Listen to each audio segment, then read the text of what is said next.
discuss the videos that I put up. The one video that I put up, I just put a squatch in just to talk about what I was out there goofing off, talking about, sasquatching, and I was really just looking for antlers. I was like, well, let's just make a video of squatching with my 44 mag. Let's go walk around. Well, there was an actual Sasquatch sighting there, and it was due to my ex-wife. She's sitting there alongside the little stream that I videoed, one of the streams up there. Told me the story. She got lost. Her dad was cutting wood below because the polygamous community actually had moved. A group of polygamists, the All Red group, had moved across the road, and they actually settled that, built a subdivision back in like 1970s. This was 79, possibly. She had gotten lost. She'd walked up the hill in the canyon, was sitting there crying in her lap, and just looks up and heard something walk up to her. It was a giant, big Sasquatch, huge, short. He wasn't very tall. So about the height of an average man, she said, but he was just huge, just muscular, dark in color. That's just hearsay after all these years. She's definitely afraid of the place. Definitely afraid of the place. Because it looked at her, she looked at him, she was crying, she looked at him, and her dad was yelling, coming up, and the Sasquatch took a look down where he's coming from and took a couple steps and was just gone. It's gone. So she is afraid of those beings. Just so you guys know what they're called, beings. They are beings. So that's what that video was about. I was just goofing off talking about it. Found some awesome caves. That area is just fantastic for exploring the possibility of caves that do go down into the earth. I've had a lot of encounters out there with things that I can't explain. I'd say more along the evil side. They don't seem like they're at all related to what I seen in northern Utah as a kid, 14 years old. Anyway, so that video was walking around through that area. It's been brush hogged now. There's people that there's a bus out there living this during the COVID outbreak. The area's completely changed. It's just, they ripped the whole mountain, all the top of the ridges down with brush hog. They just leveled it all. It's all exposed, But I do get a very creepy feeling walking up in there. And there is people now that do walk up in there. And there's a road they made up in there. I couldn't even believe it. That there's a spring, and then they go past the road, past the spring up there. But that wasn't ever there when I was younger at all. Basically untouched. But anyway, that's what that video is about. Just kind of messing around. Being sarcastic, I learned my lesson. I really did actually end up stopping the sarcasm quickly. Very quickly. So everything changed. It was like, try to enter the world of everybody's just having a good time and just hiking around, and to fall back into that, this isn't really quite what everybody else gets to experience, as far as mundane, not paying attention. I thank goodness I'm half deaf half the time because I can't hear half the things that's going on around me. The mountain lions don't come after you. The bobcats don't come after you. I used to call coyotes out there, and it was all a thick forest of pine juniper forever. It's horrible. But all that stuff, hopefully it's changed. It really has changed. Anyway, really tired. It's like 10:30 at night on this 2020 new year. So we're going to make this year better, right?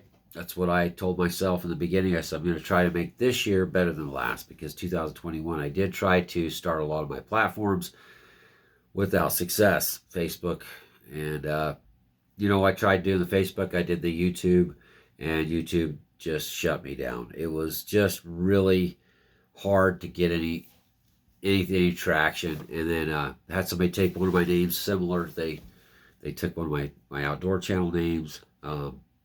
He's got his own channel now on YouTube, which sucks because it wasn't fair that I'd already started it. But it is what it is. It is what it is. Good luck to him. Good luck to him. So anyway, that's that video I posted about squatching. And then you get on to the other videos I had. The big one you guys got to really pay attention to is the last one I posted. So that was in what I can't call the Valley of the Giants, because that's already been taken. I'd say it's like the Valley of the other beings would probably be more fitting for it. But that is in the place. That is what started most of this. There was a couple instances prior that were really creepy. Just that they can't, I didn't have these beings decide to actually make an advance. You know, before that it was like, I can't hear like most people. I'm half deaf. But Deb heard it this time. She heard, I cut my ears. She said, "You hear that?" I said, "Hear what?" And I do a lot of, breaking rocks, checking the quartz, I was looking for golden quartz. Taking small samples to take the assay lab. A lot of my time was on the ground. Deb was listening around me, doing her thing. She was actually, I think, reading a book up on the side of the hill above that canyon farther on my claims. And she said, "You hear that?" And I said, "Hear what?" She said, "Hear that?" I said, "Hear what?" I don't hear nothing. She said, "You that?" And I'm like, "What?" So I cut my ears. I hear the birds down there in the canyons making noise, cheeping and stuff. Then I hear like pop, pop, pop, pop, pop, pop, pop, pop. I was like, "What the heck?" Somebody shoot a 22 out there, way out there. Pop, pop, pop, pop, pop, pop, pop, pop. That's odd. She says, does Mustangs growl? Do they roar? I was like, yeah, they do that. They do all kinds of crazy stuff. Mustangs do make weird noises. Common knowledge. But I didn't hear the roar. So we walked back down the canyon. Was up there pretty far. Got to the truck. I got in the back of the truck and started crushing some of the rocks and I had a little bit of dirt sample. I started panning out some water in a tray. And I heard, "Ruh." I was like, okay. So I just kind of sat back in the back of the truck, tailgates open, facing back towards the canyon. I was like, I heard, "Ruh, ruh, ruh." Holy crap, that's a bear. That's a bear. That's a bear. That's a bear. Oh shit, that's a bear. She said, "I told you." I was like, well, there's not supposed to be bears out here. The heck is there a bear? What's a bear doing here? And I says, so we got back to the truck. That's why I was like, I ain't sitting down if there's a bear right there. He's getting closer. So he roared again. I was like, the heck's this bear doing? So we got back to the truck. I got my little 22 plinker out. That's all I had was my 22 plinker. Thank goodness they didn't come at us up there. But apparently she'd been hearing the thing, getting closer the whole time. It was stalking us. And the pop, pop, clack, clacks. It's normal for a bear to do that. They clack their jaws when they get nervous. I called the DNR about it. Anyway, with the video, we were kind of joking around. When I shut the video off, I wasn't joking around anymore. They weren't bears. They weren't bears. It started throwing rocks. Bears don't throw rocks. So, unless they grew a opposable thumb. And, as I said, it's throwing rocks. I saw it throw, it was throwing rocks, like big dust flying and throwing big rocks. It was pissed. It was pissed. No doubt about it. So, when I shut the camera off, I knew then the one that was right there to the side of me was within 50 yards of us. It wasn't afraid. And I had to do something. So there was a rock right there. Good backdrop. He's right here. Dust is flying behind the tree. I'm like, pow, pow. He's getting madder. It pissed him off. It pissed his buddy off over there too. Which, same direction the last time that rambling thing came at me. I'll explain in a minute. So, I was wrong. So it proceeded to get madder and madder. So I started the truck and turned on my powwow music full blast, Northern Cree. And so I got out of the truck and I went right at him yelling. I was like, "You want to fight? You fight me right here. Let's go." And I was just right in his face. And the dust all stopped. And I mean, it's loud powwow music, just loud Northern Cree, loud. I'm not Cree, but got some good music. That's what I had at the time in my tape deck. The what I have is like it's a tape deck. Turn on full blast. It's connected to cell phone. Cell phone connected to the record on Spotify. I think. No, we had it on something. Anyway, but they ceased. And I yelled at him and I said, I'm not going to leave. So you'll either accept me or we're going to fight. There's two ways this is going to happen. There's no other way. So I'm not stopping. I have interests here. I know this is your home.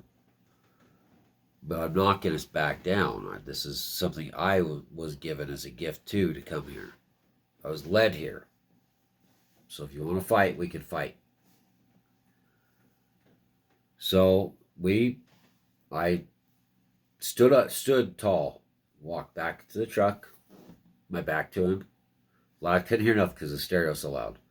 Drove the truck down the road, parked right down the bottom, just right down, just about another 150 yards. Got out, told him I'm leaving now, but I'm going to come back. Just so you know. Maybe we can end this here or we can continue. It's your choice. So we left. But I just left slow, just so they knew that I was not going to run. So they knew they were dealing with another warrior. I'm not going to surrender to them. Which I think enticed them. Which I think that 99% of the people go up there, they don't see a date, they don't hear nothing, they don't have any problems. And now when I go there, it's game on with these guys. Because they're too intelligent. They're not dumb. There are mountain lions everywhere. There's mountain lions all over through the West. You'll never see them. You don't know they're even there. You have no idea. Elk all over, you never hardly see them. Bobcats, bears are all over, but they're just not standing out in the open for you to see them. And even in the dark, to see those mountain lions is tough. They're too elusive and too fast. Just imagine chasing Geronimo in a 60 Chiricahuas. The U.S. Army had, 2,000 troops in the field, couldn't even catch him using Apache scouts? Hello. Geronimo could go across the valley with his people and wipe their tracks out. He could go rock to rock up a canyon. You'd never even find a track from him. And his own scouts, his own people that grew up in those mountains could not catch Geronimo until he wanted to be caught. And that was Geronimo. Imagine what something 2,000 years old could do. Just imagine something has angelic-like strength. A brain that's about this big. What would it be capable of doing? You think you're going to just drive up there and find it? You go up there all day long, you do whatever you want. Sit there at night, you can sing lullabies. It wouldn't matter. They will let you see them when they want you to see them. It's not about, you could go up there, I could tell you exactly where to go. Go here, go there, do whatever. If they don't like you, they ain't going to come out. If they don't want to fight you, they're not going to come out. They want to test you, see how good you're at what you're doing. Like when I went up that hill, my brother said, I called my brother, I got cell service. I was chasing quartz veins, by the way, it's all gone claimed. But I was chasing quartz veins, I got cell service, I heard, but it was like weird. It was weird. It wasn't like you're hearing it back, your head stood up. The Mustang started going crazy all through all the clear cuts, horses winning. I heard a donkey go, ee-oh, ee-oh, and I'm like, that's peculiar. The crows flew up off the hill. That hill I got on video. I said they were bears on video because I wanted to record that for maybe Western States Outdoors. Wild Utah Adventure. I didn't want to come out and say, I'm going to go chase possibly, maybe a Sasquatch or some kind of being that's going to rip me from ear to ear or rip my arm off, beat me with it, then probably eat me after when it's done. I didn't want to say that. Then I was scared. I was scared. So I called my brother. And I said, this is the deal. He says, this thing just roared, Russ. And it was like a long roar. And I said, it's up there on the top, above me, maybe 800 yards. He says, so where's your four-wheeler? I said, I'm about a mile, 2 miles down off that hill, maybe 3 to get to safety. Thick junipers, ditches and bottom or canyons and stuff. I mean, I wouldn't be able to see my hand in front of my face. I told him it's almost impenetrable. Junipers, thickest junipers you go through. And he said, well, you better go fight. This is my big brother. You better go, Rick, because if you turn and walk down and walk away, and that thing wants you, it's going to get you. If you go right for it, at least you got a fighting chance. I says, I was scared. He knew it. So I said, okay, I love you. I'm going to go fight, I guess. So close the phone. Put it in my pocket, pull up my little plinker, got the bullet ready. I thought, well, I guess it's a good day to die. That's something. That thing was just like, it was something like northern Utah, but different. It was like what the roar I heard with the Sasquatch was close, but this was something much, much more wicked and long and evil. Evil. And the horses freaked out. The horses went berserk. They're like, oh, we're going to get killed. They were running off the clear cut. Well, the clear cut on the left side. They were in a line running for their lives. With crows all over. I'm like, oh, then these other horses over here were just going berserk down off the hill. They were scared to death. That's what the video's about. So what they were doing to me after the standoff with what we called bears that day, they were toying with me. They're toying with me. They want to see if it's an intelligent being. They want to see how far I would go. They knew where those antlers were, and they knew I wanted 2 elk antlers because they see me looking for antlers throughout that day and the weekend before. They're like, they ain't dumb. They know what we're doing. They think that they're invisible, nearly invisible. They use their brain. You can't see a mountain lion looking at you, for heck's sakes, in a pine forest, let alone in a thick pine juniper. They could be up on top of the peaks up there. I could show you, and they could be just laughing at you, going, okay, well, they ain't able to see me because I know where to hide because my brain's much more advanced than his. I'm 1,000 times faster. I'm 1,000 times stronger, and I've lived 2,000 years. Let's see what one of these humans do. Let's see what this human can do. Is he going to come up there and get this? That's what I put that as. Is he going to have enough guts out of all the other humans? Is this one going to go up there? Because I have a vested interest there. All of a sudden, I started coming there every weekend, days at a time. They knew me. They've been watching me. They were watching me from the beginning. They knew I was there. They chased the horses over the ridge. The horse would be like, get behind me, like, help. Over and over again. So I got up there and I got the antlers and I told him, I stopped recording and I said, just let me walk out of here. You want to fight? Here I am. I can't carry these 2 antlers and fight you. What do you think I am, a moron? Let's go to war. Let's do this thing right here. Me and you. You got me. Or that I'm going to turn around and walk down. Just let me walk out of here. You made your point. So I yelled at him. You made your point. Told him who I was. Walk down. That's what happened. That's where he knew her. That's how he knew my name. Okay, whatever. It's neither here nor there. I'm home. I don't have to worry about getting killed or called out in the darkness. Maybe. But anyway, I walked out of those 2 obnoxious 5-point bull antlers, and I went all the way down to my four-wheeler. I loaded them up, and I was fine. I was like, you know what? He can kiss it. I'm done. I'm done with this guy. Okay? If he wants to fight, he had his chance. He should have done it. If he's afraid of my 22 blinker, I'm much more afraid of whatever he is, because I don't care who you are. You can't do what he did. You can't roar like he did. Nope, nope, nope, nope. So I get out of there, and I loaded up my four-wheeler. I remember that day. And I got out of there before dark. Like, yeah, I'm out of here. I ain't gonna stay here. It's not worth it. So drive back to Cedar. Went back up there. Ran my sluice in the ditch. I got a video of that. Cleaned up the gold, or the concentrates, got them in the truck. My brother and my best friend decided they're going to go with me because I told them the story. And they're like, oh, yeah, it's fine. Yeah, you're fine. My brother said the same thing a couple years ago, and I ended up having a bear attack me with my bow. I had to charge him back and flip him over the log, and he ran around. Then he come back and tried to kill me again. It was great. 5 coyotes hit my leg. That's another story, another day. Running from the bear. Anyway, that's my brother. Oh, just poke its eye out. So I go.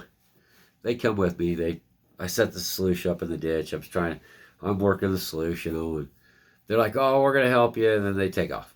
They went back to the east to hunt antlers, to look for bull elk antlers, because the bull elk antlers I found, they want to go find theirs. So they went out there to make sure I was okay, but they also went out there to make sure that they went and found antlers. I knew what they were after, and I wasn't upset. I was like, at least somebody's here with me. Okay, I got my 22 plinker. That's all I had. Anyway, I get done. I can't hear nothing anyway, so I start packing up all my stuff, and I get it up in the truck. And Derek and me was going to stay. My friend's going to stay there overnight, but we were going to camp down a little lower at the other end of my claims in the open, sleep in our trucks type thing. And Russ was going to leave. So Russ, I just get all that picked up, and I built a little fire, and I got some Polish kielbasa, and I start cooking Polish kielbasas for them. I'm like, well, they get back, they got a Polish kielbasa, it'll be good on the way home. We got a loaf of bread, make them something to eat, they can go. So I hear something out there when I start that fire, and now that I was using a pump. Now I was using a small gas pump to get more power into my sluice. I got the operation permit to do that, and I heard, I'd shut that off, all that noise around the whole time, which they like noise. They like noise, because when they came after us that day, thought they was bears. I shot at a coyote earlier that day to scare it on our way there before we started collecting the samples and back the truck. So they heard the shots and they came in, and putting 2 and 2 together with that. So my pump was loud enough, it called them in. So I get up there, and I'm got my fire going, and I hear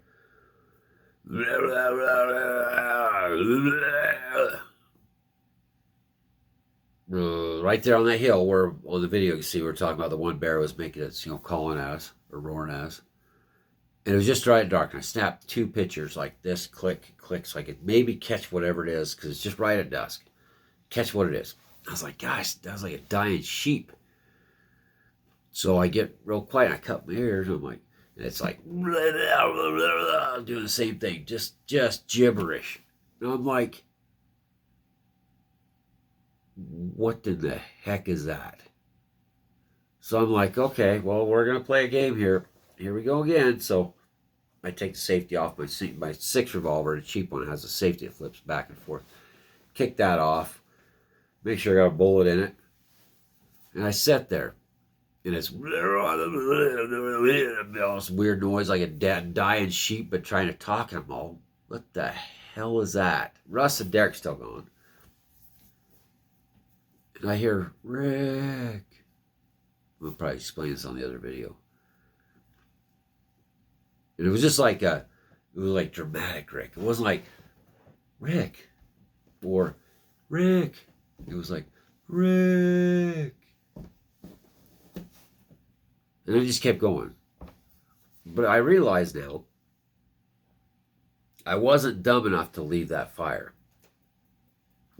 They thought I would think it was them. Or they thought I was alone and I was left. And they had their shot at me. But I don't think they wanted to come in the open. They probably figured I was armed. They don't know that's a 22 plinker apparently. Or they're more afraid of the 22, because the 22 can actually be very dangerous when it gets inside of the chest cavity of anything, because it'll bounce around inside the chest. It's very deadly, 22, by the way. But they were trying to get me to go over that ridge, back to the same direction that second bear was, that wasn't a bear, and the other one that was in the ditch. By the way, in that video, I did see that son of a bee go across the ditch, and it was huge. It was huge. It went right through the ditch. Big old thing. Fast. Just like a light, and I thought it was a cow. I was like, it's got to be a beef cow, black beef cow, but just was like lightning right through there. That's when I got up on the right side, started making all this noise, and started eventually throwing rocks. So anyway, that's my take on that. My take is they're watchers. And then when their other encounters, they want to see how brave I was, and they left me an award up there, 2 bull antlers. They knew where they were at. They would call him up, see what he does, see how strong this guy is. If he's really a warrior, which I wasn't much of one. You tell by my breathing. I started to get winded and scared, but that time they were trying to pull me away. But luckily, Russ and Derek. Russ showed up. I gave him his food. I said, I love you. He's head back to Cedar. Derek, I said, do you hear voices out there, Derek, at all? When we drove back down, I told him what happened. We drove down just about a couple hundred yards down by the entrance, so we was going to camp. I said, do you hear voices, Derek? Do you hear voices? Just listen in the darkness. He's like, I hear people talking over there. And I was like, yeah. It was yelling my name after I yelled gibberish at me for a few minutes. He says, even Derek. Derek's the kind of guy that's like, don't worry about it. Oh, it's all good. It ain't nothing to worry about. Just don't. You're going to fall off a cliff, Derek. Oh, it's fine. It's fine. That's Derek. Russ is like, here's a bear, Russ. He's charging me. Poke him in the eye. Works for me. Just use your thumb. That's how these two guys are. Okay, they don't play games. They don't believe in supernatural. They don't do any of that stuff. They're just them. And it's always me that gets attacked. It's like, let's send the little Rick in there, right? That's what it's like. It's like, let's go kill Rick. He's just one to kill. It's loads of fun. So we spent the night, and I had horrible allergies in cedar trees, juniper trees. We actually drove out a ways and parked and camped. Because I was like, I'm not staying here. Derek's like, this is weird. We don't know who these people are. So I remember waking up through the night. It was literally like he was being watched all night. In the back seat of my cab, my truck, I have this double doors. And I slept in that, and I wouldn't even get out and take a pee. I was like, nah, it's not going to happen. But bad wind started that night. It was really crazy. It was really just eerie night. Kept hearing things, and I can't hardly hear. So I imagine how loud the creature was. Both times. Both times, it was probably so loud it deafened you guys. You guys had probably just messed your drawers and ran, like I should have. But instead, I'm like, it's like the show where he says they're in the house is haunted. It's like, get out. The guy's like, that's peculiar.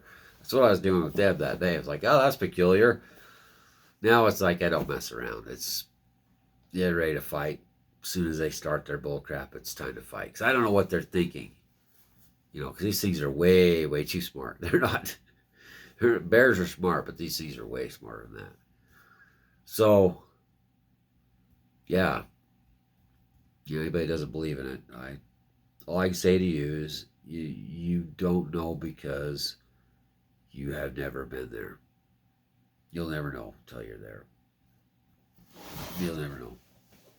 Just like the Sasquatch stories, you'll never know. It's last thing you want to do, the very last thing you want to do is call a Sasquatch. The Squatchers, if they called in a Sasquatch, it'd be the last time they did that. They'd never do it again. They would never they'd probably stay home the rest of their lives. They would probably grow old, never returning to the mountains to do anything of that particular at all. And if they went to sleep in the mountains, they would be clutching their gun. Like I do. Every night I stay in the mountains. I have a gun right with me. That's my lullaby. That's my teddy bear. And just because I've been there, the PTSD never goes away. It's something you can't ever get rid of. You can't get rid of you can't get rid of it. It's just, there's no way. You can't outrun it. You can't make it go away. You can't make things seem better after you've been there. You live literally a life damaged because you can't make that not happen. You can't fix it. You want to fix it. You want to be like other people. You look at other people having a good time. You look at these people drinking and partying in the mountains, and they're just happy, and they ain't afraid of nothing. They're just you look at them and you just wonder what life would have been like if you could be like that. They're not afraid anymore. They don't fear things like I do. But they've never been there. And there's a point where you cross when you try to seek the unknown to this insane world we call the modern world, where lunatics make the thesis or make the report that's factual, and then they own it and sell it to somebody else, and it's all for monetary gain, and that's what you know as facts. That's a scientific community. All that information was wrote up by professionals that had monetary gains. Of course you're never going to change history, because they own history. You have to buy their maps. You have to buy their stories. You get shared what they made a ton of money and made their careers off of. Of course, you're not going to ever know the truth about anything.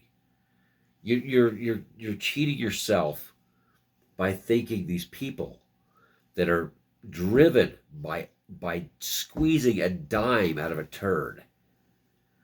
They're thinking about their careers, their name. It's all has a monetary gain to it. Not the indigenous warrior. He matters not. His people that know the truth are not to be listened to, because there's no way to own that. They try to own the story. They try to make a book or write a book about it back in the day just to make money. And if it's all blown to Tahiti's, and they say, oh, well, we got evidence, there's early giants still on the earth. Could you imagine the shock to the world? Do you realize what would happen here in this Ponzi scheme we call the modern world, where people sitting in a cubicle decide the future of entire hedge funds and what you're supposed to know on CNN and MSNBC, where they're paid for by Rupert Murdoch and all the rich kleptocrats that make $1 bazillion to steer the narrative for everything you know, including wars? Oh yeah, we're here in Baghdad, and here comes the bombs. They weren't. That you watch that report. They weren't in Baghdad. They weren't even there. But yet they steer the narrative. If you found a giant and you actually did record a giant and you proved that they're there, you better believe there'd be A-10 warhogs on that sumbitch within 30 minutes. And they'd be blasting that place. There'd be a fire. They would rain down everything they had on top of that mountain range, because they cannot lose control of the narrative they have fed you. They can't solidify biblical history, biblical scripture. They can't solidify the fact that every culture pretty much that's existed has some form of giants in it, a race of people before them. They can't sell or allow you to break down what they've created. You're attacking the empire. You're attacking the narrative that they put forward. And until you divorce yourself of their stuff, until you divorce them, or you have an encounter with a being that knows your name and calls you out, you'll never know. But I will guarantee you this. Once you do, you're never going to be the same. You'll never go back. It's not something you can digest, and it never leaves you. Your demons will haunt you till the day you die. And people wonder how you know this stuff. Why 50 other people are making theses and shows and possibilities and probabilities off things they researched. What they know. Then there'll always be somebody paid to stop the facts, because there's too much at stake. There's too much at stake. This economy, you can see how things happen over the past 2 years. Follow science. Follow science, guys. Because the science has never led anybody astray, and they know everything, and they wrote all those papers, and it's their reputations as doctors and doctor at this and doctor at that, and all these prestigious people that have a lot of money that are not going to give up there, and the people that own their legacy are not going to give up their monetary gains or their title to what facts are and what you're supposed to understand, know, and think. That's why the renegade was so dangerous, because they think away from the narrative they give you. You have the ability to be a part of that world, not this one, and not just try to be a part of that world. He or she is that world. The world that they call past, that isn't past. It's only because they told you that. Anyway, this is Cannibal Giants. There's more here. There's a lot more here. But the next time you watch a Sasquatch video, just type at the bottom of it, say, if you find what you're looking for, it is going to be the worst thing that ever happened to you in your life. And you're never going to come back. So good luck. I don't have that problem, because I've been there, not once. And I could never go back. So I'm willing to find them and change the world. I know where they're at. The Giants, by the way, which is probably what I encountered in northern Utah as a kid. They ain't going to show themselves to anybody they don't want to show themselves to. And when they show themselves, they're either out there to trick you, to test you, or they're going to kill you. And probably eat you. Or me especially. Because they've been known to eat me, people like me. Native American descents. They ate the ancestors. They were cannibals. They were cannibals, and they probably still are. So yeah, I'd be on the menu. You might not, but they will eat me. So, but I'm willing to just possibly throw that curb at the world, just to kind of enlighten the skeptics. So they say, hey, yeah, and the one knows Rick's name. It's pretty creepy. We got it on a video. It's calling for its dinner. What's Rick doing? He's hiding in a hole over there. Yeah. I think we see looks like Roadrunner going out through the flat. That'll be me. I'll be like, hey, see you guys. Good luck. Get on video. Bye. No, I'd have to turn a fight. Nope, I'd have to turn a fight, because that would be... I have interests out there. And I ain't going to surrender. Not yet, anyways. Not ever. Never surrender, guys. Anyway, thanks for watching the video. Kind of keep it kind of quiet, because everybody's sleeping. And it's off to work for the next week. So if any of you have the monetary backing, that's what we're missing. We want to make this a true dyed in the wool. We're going to go find the Cannibal Giants once and for all, and possibly die and be eaten. Then we can go. Because I'm not just going to take anybody out there. I'll go back out there. I'll get more videos, and I'll probably get it on video, or I'll be dead. Or maybe they'll make their peace and just say, you know what, Rick's boring. We're just not going to attack him anymore. He'd possibly shoot us if we come after him and try to eat him, so we're going to let him be.